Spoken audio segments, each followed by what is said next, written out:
I'm Amanda Foster, 32 years old, and I never expected to spend Christmas night exposing family secrets over turkey and cranberry sauce. When my brother Derek smirked across our parents' dining table and told me I had a week to pack my things, something inside me finally snapped. Years of being the family doormat flashed before my eyes as I reached for my purse. The manila envelope I pulled out silenced the room like a bomb had dropped. Before I tell you what happened next, drop a comment letting me know where you're watching from and subscribe if family drama hits close to home. Growing up in rural Pennsylvania, our family home was modest but filled with history. My grandparents purchased the property in the 1950s and built the house with their own hands, a fact my Grandpa Joe reminded us of often. While most grandkids rolled their eyes at these stories, I treasured them. Grandpa Joe and I shared a special bond that formed in his workshop behind the house where he taught me carpentry and the importance of preserving our family legacy. "This wood remembers everything, Amanda," he would say, guiding my small hands over rough-cut pine. "Treat it with respect and it'll stand long after we're gone." My brother Derek was 3 years older, and from the beginning he was my parents' golden child. Athletic, outgoing, and popular in school, Derek commanded attention in any room. My mother Marie would beam with pride at his football games, and my father Thomas spoke of Derek's achievements to anyone who would listen. Meanwhile, I was the quiet, studious one. I spent hours sketching buildings and reading about architectural preservation, while Derek's trophies multiplied on the living room shelves. My academic achievements earned brief nods, quickly overshadowed by whatever game Derek had won that week. "Your brother's going places," Dad would say, as if to explain the imbalance of attention. Sports open doors that books just can't. High school was particularly difficult. While Derek dated cheerleaders and received college recruitment visits, I struggled to find my place. The only person who seemed to truly see me was Grandpa Joe. On weekends, we would sit on his workshop porch talking about the history of local buildings while he taught me to restore antique furniture. "You've got an eye for what matters," he told me once.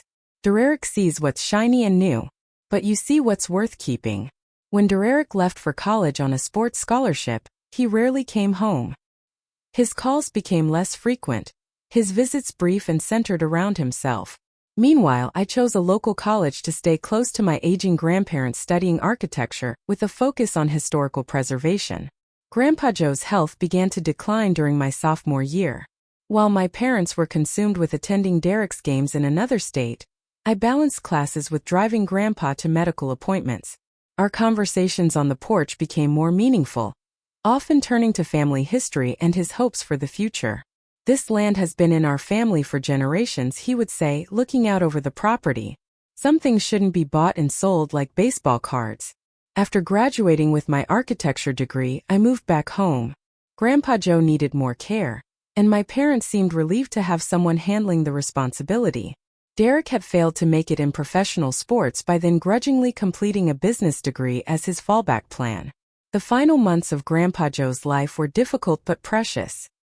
He insisted on having private conversations with his longtime lawyer, Martin Reynolds. Conversations that excluded even my parents. At the time I thought nothing of it, focused only on making him comfortable. "Remember what matters, Amanda," he told me the week before he passed. "Houses are more than wood and nails. They're the stories of the people who loved them." At the funeral, Derek barely stayed an hour, citing an important business meeting that couldn't wait. I stood alone by the grave long after everyone left, promising Grandpa I would honor his memory. The years that followed established a clear pattern. I became the family caretaker, maintaining the house, helping with bills, and increasingly managing my parents' affairs as they aged. My career at a small architectural firm specializing in historic renovation provided stability, while my side business restoring furniture kept Grandpa's workshop alive.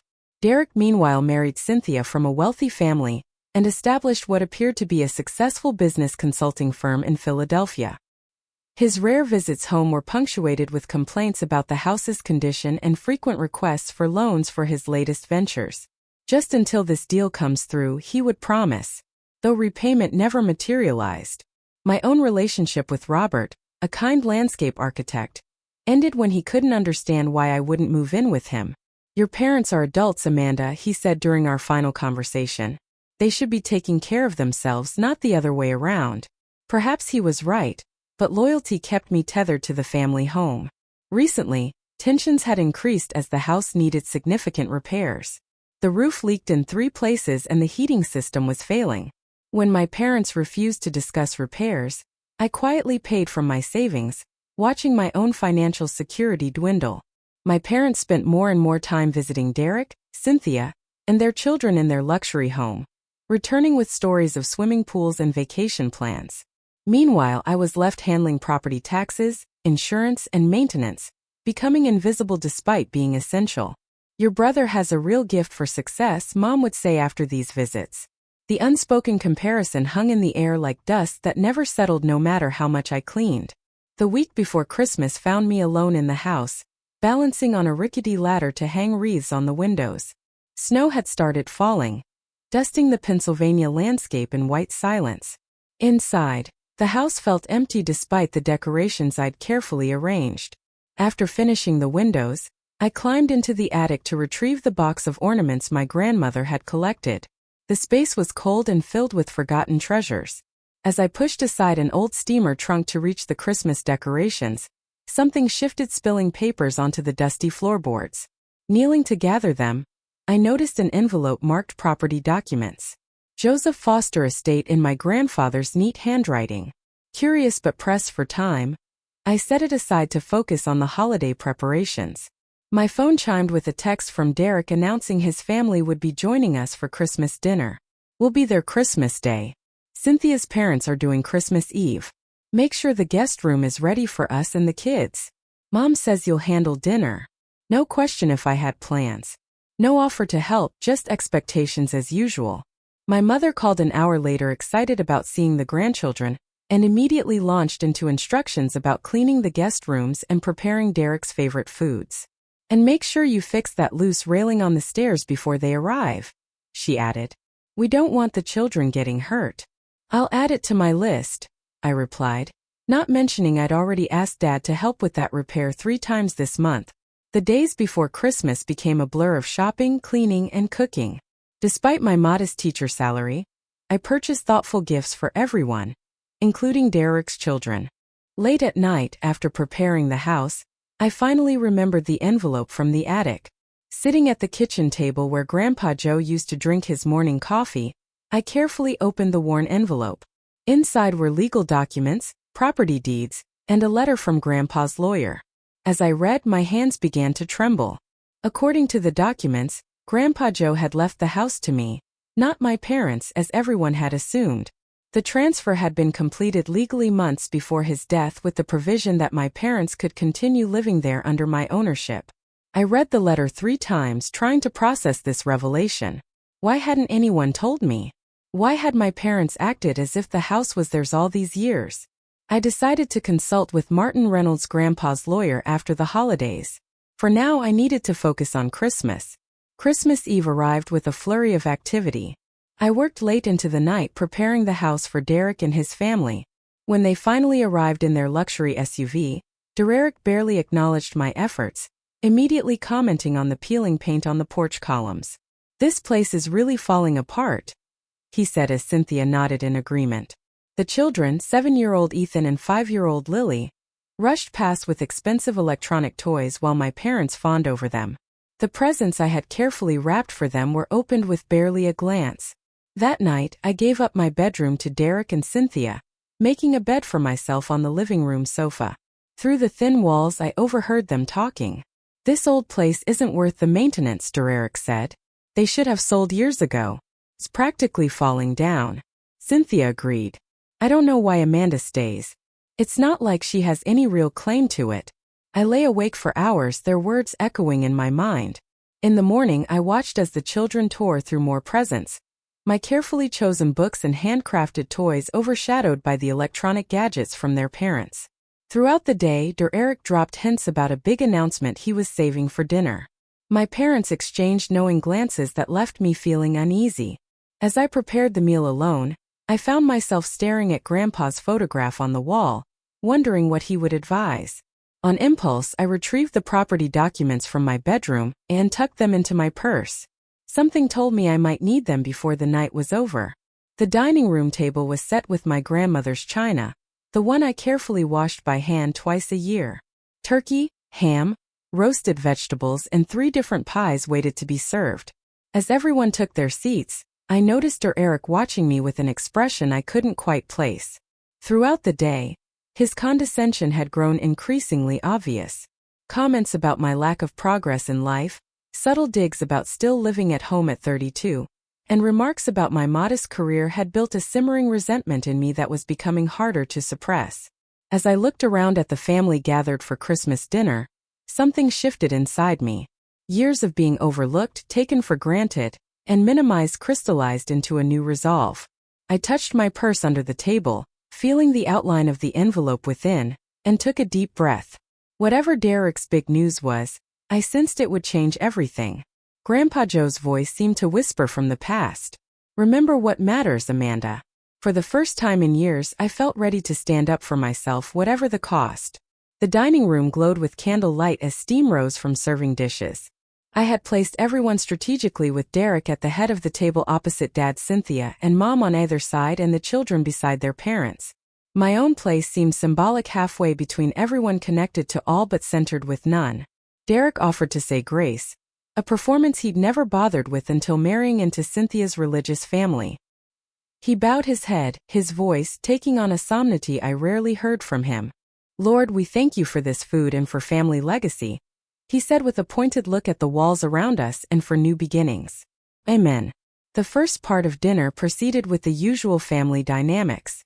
Derek dominated conversation with stories about his business successes. While my parents hung on every word, the children interrupted frequently, with Cynthia barely attempting to moderate their behavior. Ethan made the advanced reading group, Derek announced proudly. Teacher says he's reading at a 5th grade level already. That's wonderful, I said sincerely. I brought some books I thought he might enjoy. He's more into his coding classes, Derek replied dismissively. Books are a bit outdated in today's digital economy. When I mentioned a historic restoration project my firm had recently completed, Mom changed the subject to ask Derek about his country club membership. My contributions to the conversation continued to be ignored or minimized, a pattern so familiar I almost didn't notice anymore. Dad brought up his recent doctor's appointment, mentioning concerns about his heart that I hadn't heard before. Mom quickly added details about her arthritis, worsening information they had apparently shared with Derek, but not me, despite my being their primary caretaker. Just as I was about to ask more about their health concerns, Derek cleared his throat dramatically, tapping his water glass with a spoon. I think it's time for my big news, he announced, looking around the table with barely contained excitement. I've been speaking with a real estate developer who's very interested in this property. The room fell silent. Even the children sensed the shift in atmosphere. Westfield Luxury Developments has plans for this entire area, Derek continued. They're offering well above market value for properties in this neighborhood, especially ones with larger lots like this one. What are you talking about? I asked, genuinely confused. Who's been speaking with developers? Derek's smile turned condescending. I've been helping Mom and Dad explore their options. This old house needs more work than it's worth, and the property taxes keep increasing. But this is our family home, I protested, looking to my parents for support. They avoided my eyes, suddenly very interested in their plates. Mom pushed food around without eating while Dad took an unnecessarily long drink of water. That's the thing about family homes, Derek continued smoothly. They're wonderful repositories of memories, but sometimes we need to be practical. Mom and Dad could use the money for their retirement and healthcare costs. We never discussed this, I said, feeling blindsided. I thought the plan was for them to age in place. I've been making modifications to the bathroom and considering a first-floor bedroom conversion. Plans change, Derek shrugged. The developer is ready to move quickly. Papers could be signed by New Year's of Planza. I looked at my parents in disbelief. Is this what you want? Mom finally spoke, her voice uncharacteristically small. We're getting older, Amanda. The stairs are becoming difficult and the maintenance which I handle, I reminded her. I've never complained about that. But you shouldn't have to, Dad interjected. You should have your own life. And that brings me to the second part of my announcement, Derek said, his expression shifting to what I can only describe as smug satisfaction. It's time for you to move out, Amanda. The words hung in the air like icicles, sharp and cold. "You have 1 week to leave," he continued with a smirk. "The developer wants to assess the property before making the final offer. And frankly, it's time you stood on your own feet anyway. 32 and still living with your parents isn't exactly a success story." I stared at him, then at my silent parents. They continued to avoid my gaze. Mom pushing food around her plate. Dad suddenly fascinated by the pattern on his napkin. Their silence spoke volumes about where their loyalties lay. "You're kicking me out at Christmas?" I asked, my voice steadier than I felt. "Think of it as a push toward independence," Derek replied, cutting into his turkey. "I've actually done some research. There are some decent apartments near your work. Small but affordable on your salary if you budget carefully." Cynthia nodded encouragingly. "And you could probably find a storage unit for all your furniture restoration projects. That hobby takes up so much space." A lifetime of deferring, of putting family first, of swallowing my feelings flashed before my eyes. I thought of all the repairs I'd paid for the care I'd provided, the dreams I'd put on hold. I thought of Grandpa Joe's workshop, where I still spent weekends carefully bringing neglected pieces back to life. I thought of his voice. "Remember what matters." My hand moved to my purse under the table. The manila envelope felt warm, as if Grandpa himself was guiding my fingers to it. "What makes you think you have the authority to tell me when to leave?" I asked quietly. Derek laughed, a sound that grated against my nerves. "Mom and Dad own this place, obviously, and they agree it's time to sell." He glanced at our parents, who still wouldn't meet my eyes, right? I slowly withdrew the envelope from my purse, my movements deliberate and calm, despite the storm raging inside me. "What's that?" Derek asked, annoyance crossing his face at the interruption of his moment of triumph. With steady hands, I removed the property deed and lawyer's letter, sliding them across the table toward my brother. "Actually, you all have 24 hours to leave," I said, my voice clear in the sudden silence. "This house belongs to me." The reaction was immediate and dramatic. Derek's fork slipped from his fingers, clattering against fine china. Mom gasped audibly, her hand flying to her throat. Dad froze with his water glass halfway to his mouth. Even the children sensed the seismic shift, their eyes darting between the adults with unusual silence. Derek recovered first, snatching up the documents with disbelief. His eyes scanned the papers frantically, his expression changing from dismissal to shock as he recognized the official seals and signatures. "This can't be right," he stammered. "Grandpa left the house to Mom and Dad." "No," I said simply. "He left it to me. Legal transfer completed 6 months before he died. I only discovered the documents last week in the attic." Mom's face had gone pale. "That's not possible," she whispered. But there was something in her eyes I couldn't quite read. "Martin Reynolds handled everything," I explained, referring to Grandpa's longtime lawyer. "The deed is in my name. Has been for 7 years. This is some kind of trick," Derek insisted, his face flushing red as he continued scanning the documents. "Or forgery.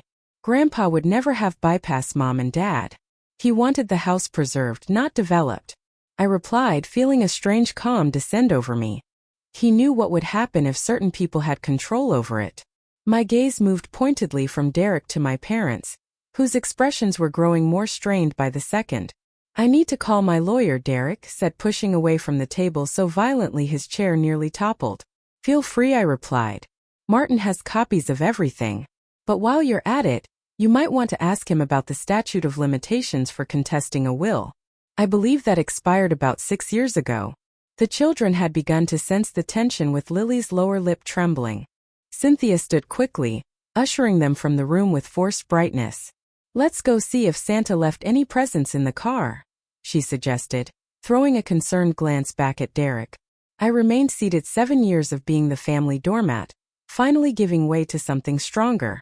The property documents lay on the table between us like a declaration of independence. "One more thing," I added, looking directly at my parents. "I've been paying the property taxes for the past 5 years. Another legal reinforcement of my ownership, according to Martin." Derek's face had progressed from red to nearly purple. "You've been planning this all along," he accused. I shook my head. "No, Derek. I've been taking care of this family and this house all along. There's a difference." Christmas dinner sat forgotten on the table, the food growing cold as years of family dynamics suddenly shifted on their axis.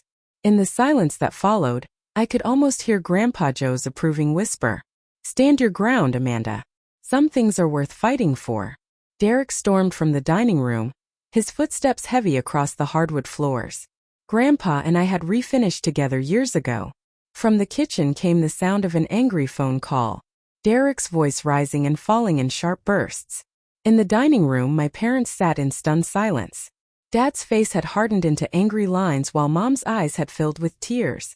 The Christmas tree lights blinked in the corner, a cheerful counterpoint to the tension filling the room. "I'm willing to discuss this rationally." I offered, my voice calmer than I felt. "I never intended to spring this on everyone during Christmas dinner." "Then why did you?" Dad demanded, finding his voice at last. "Why ambush the family during the holidays?" "Ambush?" I repeated incredulously. "Derek just told me I have a week to leave my own house. Was I supposed to pack quietly and disappear?" Mom dabbed at her eyes with her napkin. "We didn't know he would put it that way," she said weakly. "But you knew about the developer," I pressed.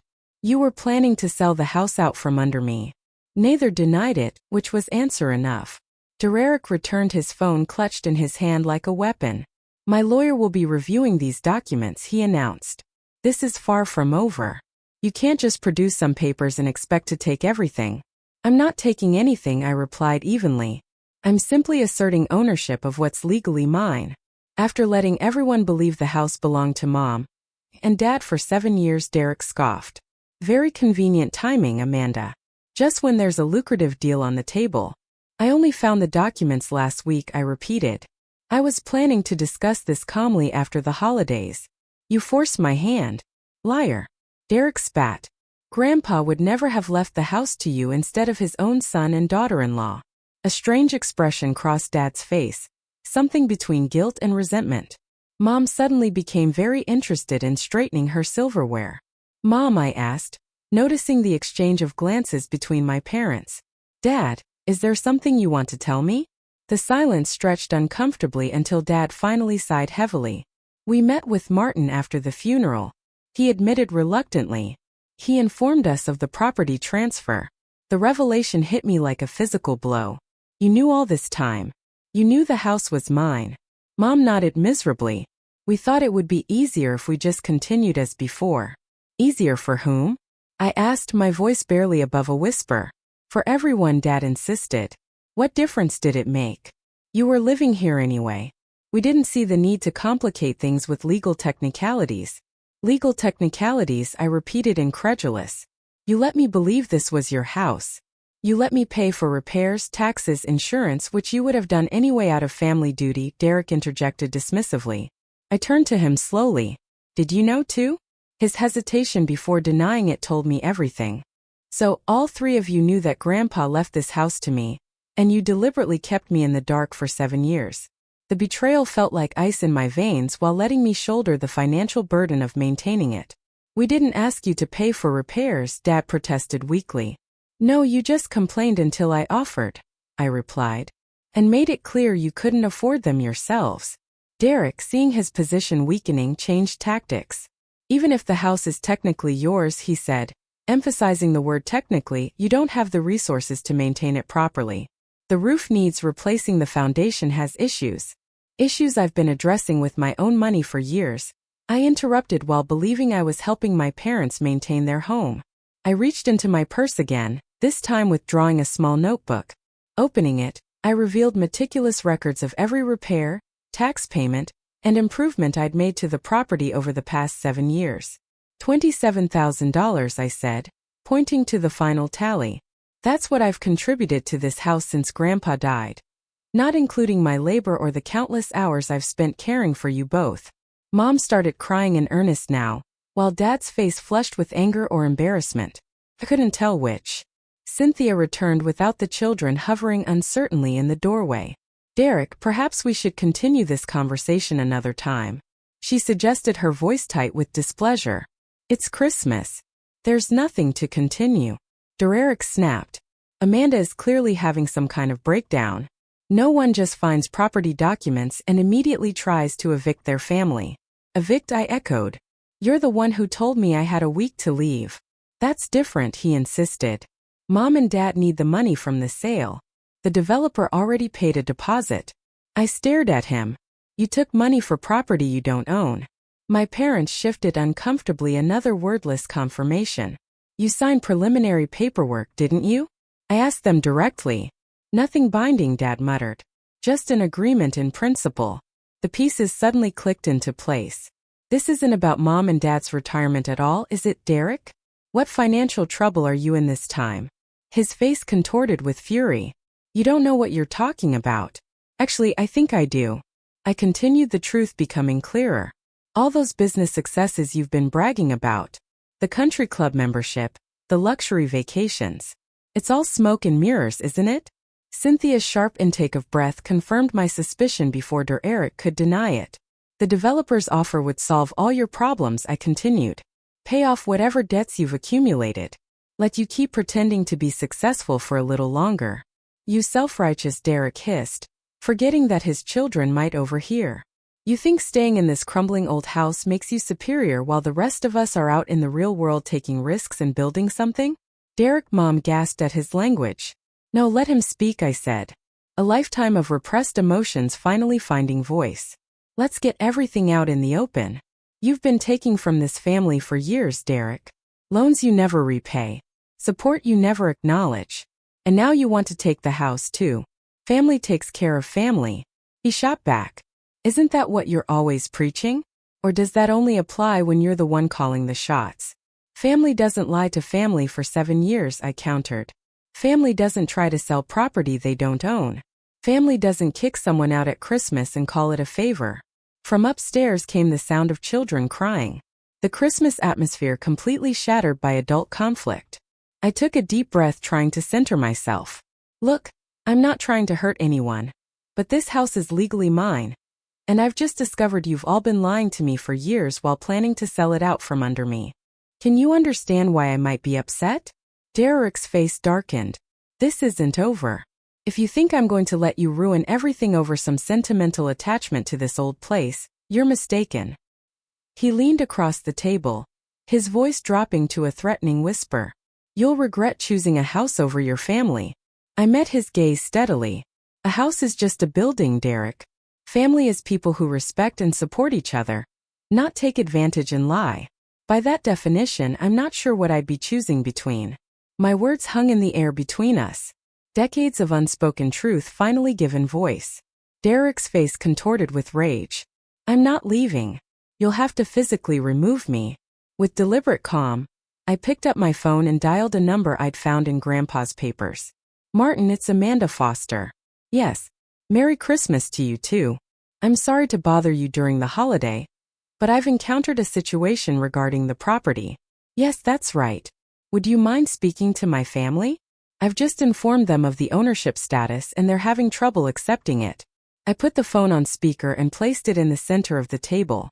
Martin's authoritative voice filled the dining room, explaining in clear legal terms the ownership transfer, the limitations period for contesting it, and the potential consequences of interfering with the legal property owner's rights. As the lawyer spoke, the fight seemed to drain out of Derek, the reality of his position becoming clear. He grabbed his jacket from the back of his chair. We're leaving, he announced to Cynthia. Get the kids, Derek. It's Christmas, Mom protested weakly. Christmas is over, he replied flatly. Call me when you've talked some sense into your daughter. Cynthia hurried upstairs, returning moments later with the children and their hastily packed belongings. Derek didn't speak another word, slamming the front door behind him with enough force to rattle the antique glass panes. In the sudden quiet that followed their departure, I looked at my parents, two strangers I'd known all my life. I think we need to talk, I said softly, the sounds of Derek's car engine fading into the distance. The house felt unnaturally quiet after Derek's dramatic exit. Christmas music still played softly from the living room speakers, the cheerful melodies now painfully ironic. We sat in silence for several minutes, the remnants of our ruined dinner growing cold on the table. Finally, I stood and began clearing plates, needing something to do with my hands. Mom rose to help, her movements mechanical. Dad remained seated, staring into the middle distance. I'll make coffee, Mom said, her voice barely audible. As we moved between dining room and kitchen, the silence grew heavier until it seemed to press against my chest. The Christmas tree lights blinked steadily in the corner, illuminating childhood ornaments and handmade decorations from simpler times. When we finally settled at the kitchen table with steaming mugs, Mom broke down. "We never meant for things to happen this way," she said through tears. "You have to believe that." I waited, giving her space to continue. "The financial troubles. They're worse than you know," she admitted. "Your father's pension isn't enough. The medical bills keep piling up." Dad stared into his coffee. "The insurance doesn't cover half of what we need. My heart medication alone is $300 a month. Why didn't you tell me?" I asked. "I could have helped find resources, looked into assistance programs." Pride. Dad muttered. "And then Derek came up with this solution." "Selling my house," I said flatly. Mom winced at my directness. "We didn't think of it that way." "How did you think of it?" "As a family decision," Dad replied. "The house needs work we can't afford. The neighborhood is changing. The taxes keep going up. All things I've been handling," I reminded them. "But you shouldn't have to." Mom insisted. "You should have your own life, not be tied to this place taking care of us." I noticed she said this place, not your place. Still unable to fully acknowledge my ownership. "That should have been my choice," I said quietly. "Not something decided behind my back." Dad shifted uncomfortably. "Derek said the developer's offer wouldn't last. We had to move quickly." Peace clicked into place. "Is Derek in financial trouble?" I asked directly. They exchanged glances that confirmed my suspicion before Mom reluctantly nodded. "His business isn't doing as well as he claims," she admitted. "There were some investments that didn't pan out. Cynthia's parents had to help them make mortgage payments last year. And let me guess, he stood to get a finder fee from this developer." Dad's expression was answer enough. "So, this wasn't just about your retirement," I concluded. "It was about bailing Derek out again." "He has children to support," Mom said defensively. "Position to maintain." "And I don't matter in this equation?" I asked, the hurt bubbling up despite my efforts to remain calm. "Of course you matter," Mom insisted. "We thought you'd understand once we explained everything." "Explained after the fact, you mean?" "After the house was sold out from under me." Neither contradicted me, which was its own kind of painful truth. "Did Dad really try to convince Grandpa to change his will?" I asked, recalling Derek's accusation. Dad's face flushed. "I spoke to him about the traditional way of passing property, Santo. He was old-fashioned in some ways but stubborn about others. He knew exactly what he was doing," I said quietly. "He knew you'd sell the place the first chance you got. It wasn't fair to bypass your father." Mom insisted. "After all the years he spent working to support this family, and it was fair to hide the truth from me for 7 years, to let me invest thousands in a house you were planning to sell." The silence that followed was damning. "Derek's wife," I began connecting more dots. "Did she pressure you about inheritance?" Mom's eyes widened slightly. "Cynthia has certain expectations about family support. Her parents provided generously when they got married. So this whole charade was about appeasing Derek and Cynthia while using me as free maintenance and elder care." "That's not fair," Dad protested weakly. "Isn't it?" I challenged. "When have you ever asked what I wanted? When have my needs ever factored into family decisions?" They exchanged guilty glances, unable to provide examples. "I've spent my adult life putting this family first." I continued, my voice steady despite the emotion building inside me. "Caring for Grandpa, maintaining this house, supporting you both." All while Derek swooped in occasionally for holidays and family photos, then disappeared again, taking whatever financial help he could get. "He has responsibilities," Mom began. "And I don't," I interrupted. "My career, my relationships, my future don't matter." The question hung between us unanswered. "Did you know that Grandpa had a vision for this place?" I asked, changing direction. "He didn't see it as a financial asset to be liquidated. He saw it as a family anchor, a place that connected generations." "Times change," Dad muttered. "Practical concerns outweigh sentimentality." "Is that all his legacy is to you?" "Sentimentality." I felt a profound sadness at how little they understood the man who had raised them. "He left me this house because he knew I would honor what it represents. And what good is that if we can't afford to live?" Dad demanded, suddenly angry. If Derek loses his business, if your mother and I can't cover our medical expenses. Those are real concerns, I acknowledged. But selling this house behind my back wasn't the only solution. It was just the easiest one for you all to implement without having to include me in the decision. The truth of my words seemed to deflate their defenses. Mom stared down at her hands while Dad's anger faded to resignation. So what happens now? He finally asked. I took a deep breath, centering myself before responding. Things need to change, I said firmly. I won't be taken for granted anymore. I won't have my ownership questioned or my contributions minimized. What does that mean exactly? Mom asked, her voice small. It means we establish clear boundaries going forward. If you want to continue living here, we need formal agreements about expenses, maintenance, and decision-making. Dad's face darkened. You're treating us like tenants. I'm treating you like adults who need to respect my property rights. I corrected. Something you should have been doing for the past 7 years. And if we don't agree to your terms, he challenged. I met his gaze steadily. Then you're welcome to find alternative living arrangements. Derek seems to have plenty of space in that big house of his. The silence that followed was profound. 7 years of deception and manipulation had finally reached its breaking point, and we all knew it. This is my house, I said quietly but firmly. These are my terms. Mom began crying again, silent tears tracking down her cheeks.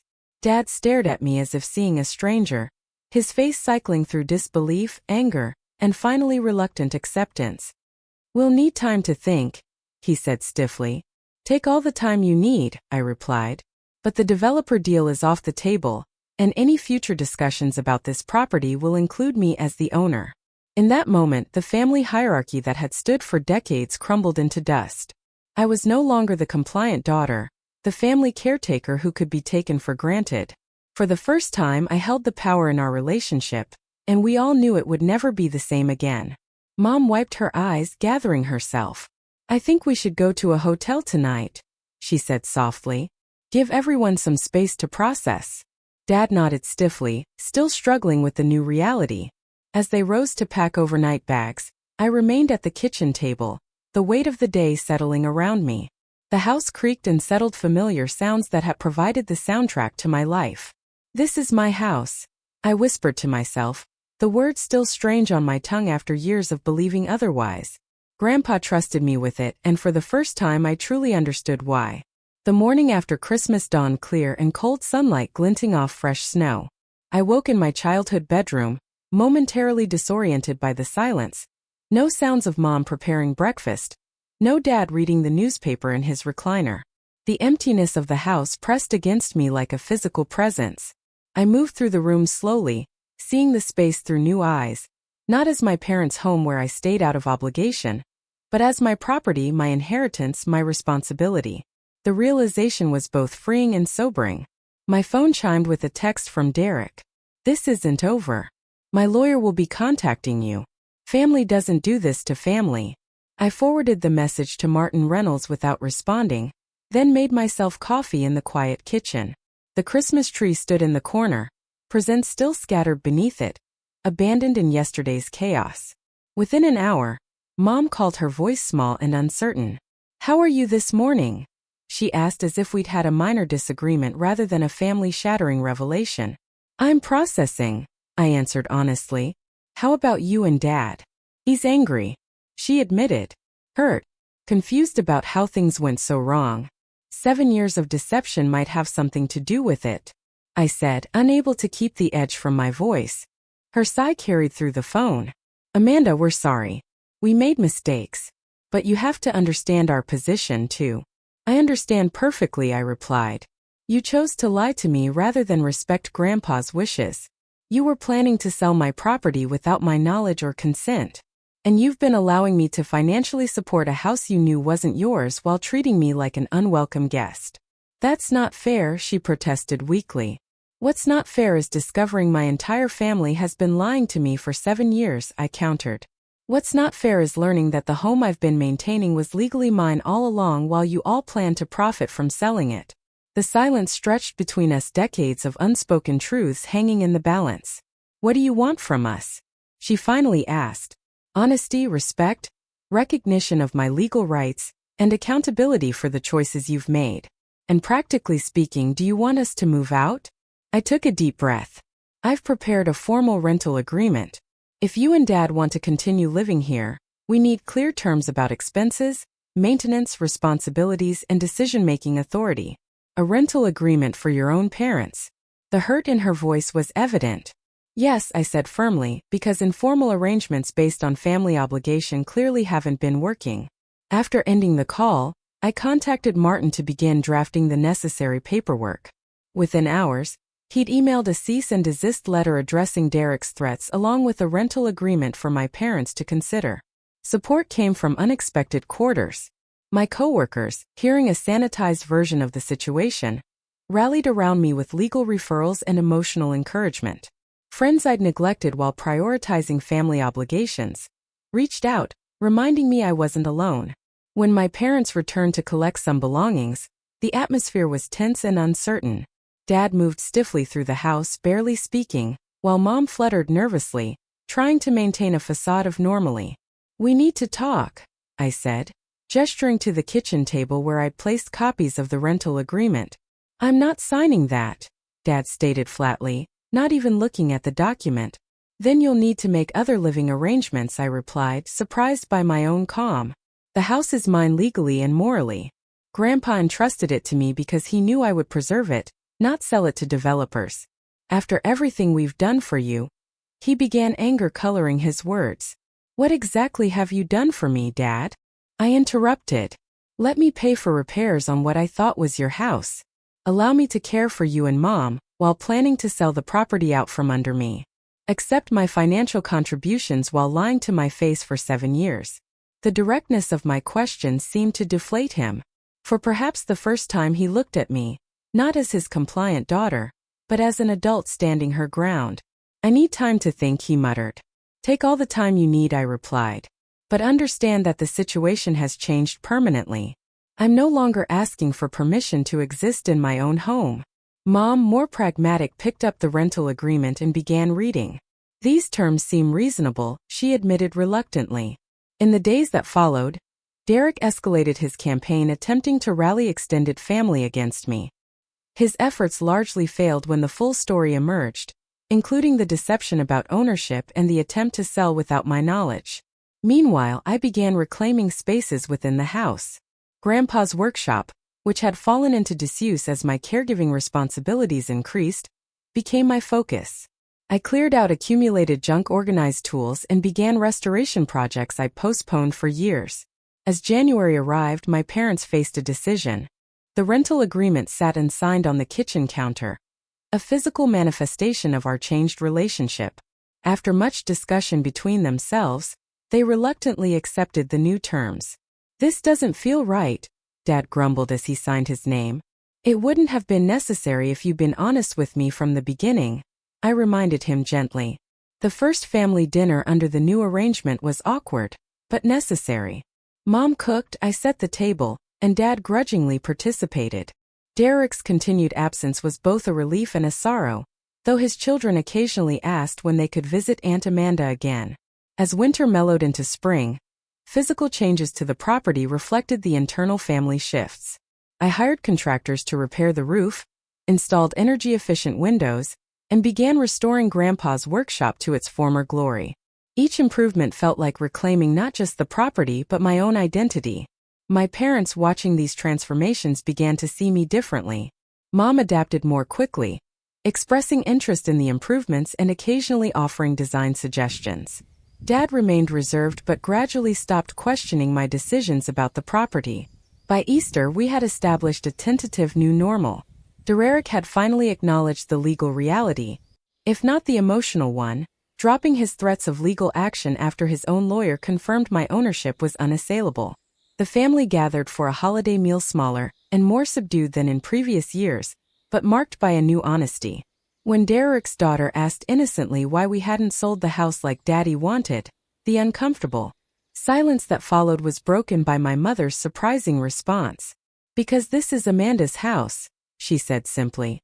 And she was right to keep it in the family. It wasn't perfect reconciliation, but it was a start.